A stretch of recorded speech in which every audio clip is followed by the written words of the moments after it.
श्री दत्तात्रेय स्तोत्रम्। अत्रिपुत्रो महातेजा दत्तात्रेयो महामुनिः।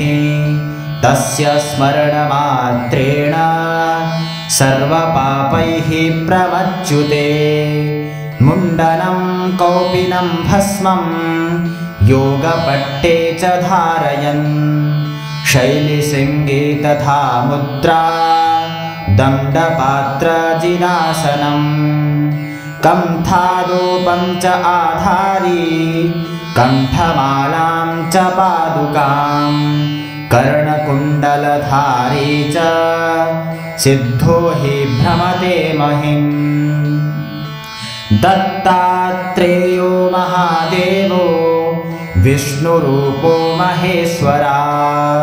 स्मरणात् सर्वपापानि नश्यन्ते नात्र संशयः। माता पूरनिवासी च देवो दत्तात्रेयो मुनिः। नित्यस्नानं प्रकुरुते भागीरथ्यां दिने दिने। दत्तात्रेयो हरिः साक्षात् वसन्ते सह्यपर्वते।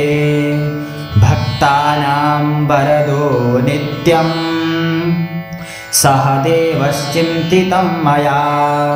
नागहारधरो देवो मुकुटादिसमन्विता। पुष्पमालाधरो देवो सह देवो वरदो मम।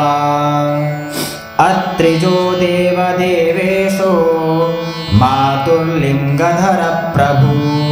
सर्वसौभाग्ययुक्तश्च भक्तानां वरदः सदा। इति श्री दत्तात्रेय स्तोत्रं सम्पूर्णम्।